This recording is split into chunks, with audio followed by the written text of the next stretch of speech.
Good afternoon to all of my students. Hope so you all will be fine. Today the topic of our lecture is excretion. In this lecture we will discuss about the excretion. So let's start. इस lecture में हम excretion को देखेंगे और उसके अलावा excretion को in general discuss करेंगे प्लांट्स के अंदर और एनिमल्स के अंदर। ठीक है, तो आइए शुरू करते हैं। सबसे पहले हम देखेंगे एक्सक्रीशन की डेफिनेशन को कि एक्सक्रीशन जो है वो बेसिकली है क्या। तो एक्सक्रीशन जो है वो एक ऐसा प्रोसेस है जिसके अंदर ऑर्गेनिजम्स जो हैं वो वेस्टफुल मेटाबोलाइट्स को क्या करते हैं, रिलीज़ करते हैं अपनी बॉडी से।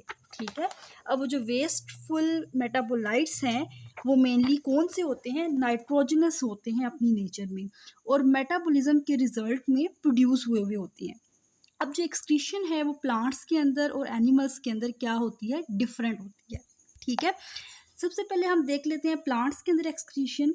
तो प्लांट्स जो हैं जब वो अपने ऑटोट्रॉफिक मोड ऑफ लाइफ में होते हैं तो वो क्या प्रोड्यूस करते हैं, वो ऑक्सीजन गैस रिलीज़ करते हैं फोटोसिंथेसिस के रिजल्ट में।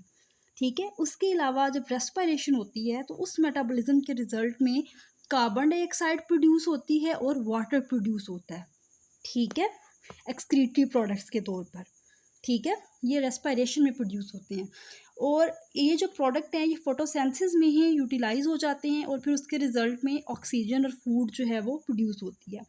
उसके अलावा प्लांट्स जो हैं वो बहुत से ऑर्गेनिक कंपाउंड जैसा कि फूड ग्लूकोज की फॉर्म में प्रोड्यूस करते हैं जो कि बॉडी के अंदर स्टोर हो जाती है डिफरेंट पर्पसेस के लिए और उसके अलावा बॉडी एक्टिविटीज़ के लिए यूटिलाइज होती है। और जो एक्स्ट्रा स्टोर हुई होती है वो जब ज़रूरत पड़ती है तब उनको रिमूव कर दिया जाता है और इसी रिमूवल को एक्सक्रीशन का नाम दिया जाता है।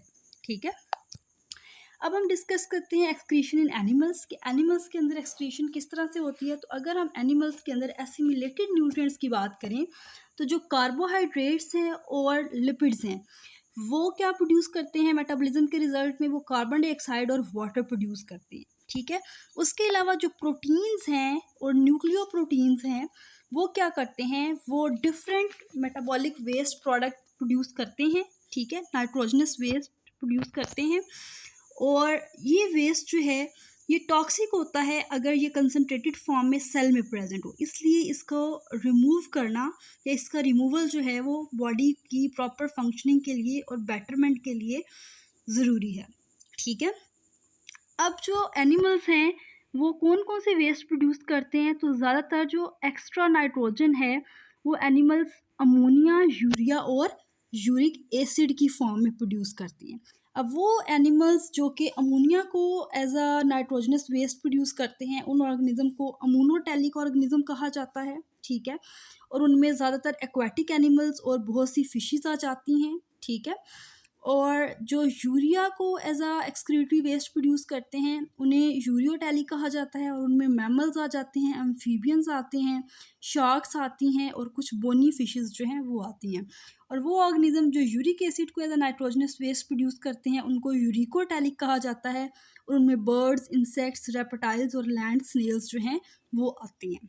ठीक है, उसके अलावा अगर लोअर क्वांटिटीज़ ऑफ नाइट्रोजन की बात की जाए तो जो लोअर क्वांटिटी ऑफ नाइट्रोजन है वो किस फॉर्म में रिलीज़ होती है, वो क्रिटिन और ट्राई मिथाइल अमाइन ऑक्साइड की फॉर्म में रिलीज़ होती है। उसके अलावा प्लांट जो हैं एनिमल्स जो हैं वो एलेंटोनिन, ज़ैंथिनीन और हाइपोजेंथिनीन जो हैं हाइपोजेंथीन एंड ज़ैंथीन एंड एलाटोनिन ये प्रोड्यूस करते हैं नाइट्रोजनस वेस्ट की फॉर्म में।